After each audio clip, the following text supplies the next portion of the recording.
I've known about rat root my whole life. My grandparents, we called them Mama and Papa and Mitchif, and they raised me.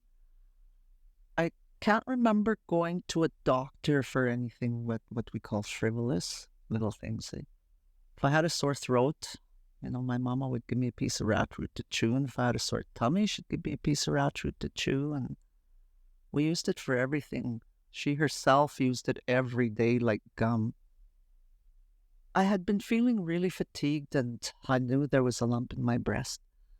But I've always been raising grandchildren. I had two at the time, and I was just going to take another 3-month-old grandson home from the hospital, and then the doctor told me I had triple negative breast cancer. He only told me what I already knew deep in my soul. And I had put off the test because I knew I'd have to give my baby grandson up to the child welfare system, and I really deeply mistrusted them. But at the same time, my conscience wouldn't let me go. It kept bugging me. I finally told my social worker the day before we were to go home.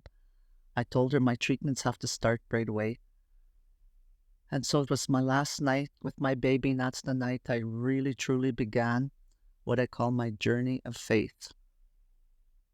We were always Catholics. I always remember going to Catholic church and having to do a million things. And my mom, she was very devout. My mama, we even went to church on Wednesday nights and we did all the prayers and everything. We were often the only ones at church on Wednesday nights. But one night she asked the priest questions, and I remember those questions, and he couldn't answer her, and he was starting to get mad. So because of that, when we walked out, she said, "We're never coming back again," and we all left the church, the whole family. And it was such a freeing day. I felt so free that day. We had never heard about Jesus or God's word in the Bible. We heard everything else, but never Jesus and never God's word. But I had heard of it when I was young.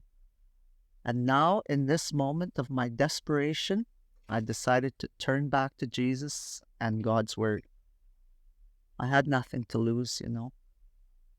And that has been the most precious result of my cancer diagnosis. That's the one thing that I want to stress. Because of this cancer diagnosis, my whole attitude, my whole life has changed because it brought me back to the truth of Jesus and God's word. That night, my last night with my baby, I cried and I prayed all night holding him. And then about 5:30 in the morning, I left real quietly and real fast before all the nurses got there and got busy. And I'm telling you, walking out that door, turning my back on my baby, not knowing what the rest of his life would be like. It's just like you open the door and it's just pitch black, and you step in and you trust that what God said in his word is true. Those are promises. And I trusted like I never had before. I was just clinging to his promises. And he started answering right away. A few days later, the social worker called me, and she said one of the nurses, the pediatric nurses from that hospital, had taken my baby home. I was just blown away. How appropriate for a baby with high needs. We had to feed him through a tube and stuff, and here this nurse takes him home.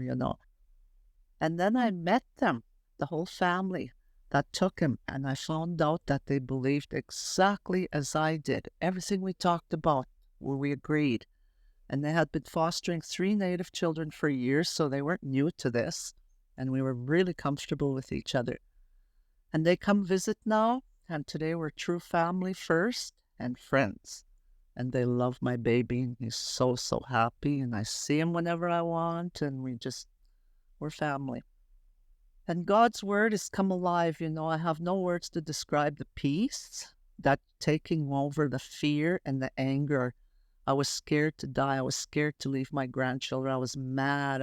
Been mad my whole life. It used to dominate my life. Now it doesn't matter. Doesn't matter what happens. Doesn't matter where I go, good or bad. God's in control. And eternity, it's going to be sweeter than life on earth ever was. So I don't fear death. I'm not suicidal, but I look forward to this part of my life being over, eternal rest. And besides my family and my faith, I depend on the medicine that I know, and the one that I really, really know is rat root. During chemo, I used it lots, real heavily, to prevent mouth sores and sore stomach. and it worked just beautifully all the time. I never got one sore. I never puked once, never nothing there. And I still use it today when I don't feel well, and it works immediately. And there's other methods I should be using, and I will use them as soon as I make time for myself. I never look after myself. I'm still a very busy cookum, and went back to teaching, and my treatment ended a year and a half ago. And if the cancer doesn't come back in the next year and a half, like I say, I'm most probably, definitely, maybe cancer free.